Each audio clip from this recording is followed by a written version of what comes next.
Channel of Vadodara.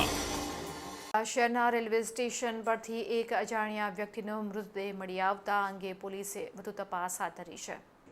Vadodara railway સ્ટેશનના platform number 6 પર 35 વર્ષીય અજાણ્યા યુવાનનો મૃતદેહ પડેલો મળી આવ્યો હતો। આ બનાવ સંદર્ભે વડોદરા રેલવે પોલીસને જાણ કરવામાં આવી હતી। રેલવે પોલીસે બનાવ સ્થળે આવી પહોંચીને કાયદેસરની કાર્યવાહી હાથ ધરી મૃતદેહને પોસ્ટમોર્ટમ માટે સયાજી હોસ્પિટલમાં લાવવામાં આવ્યો હતો।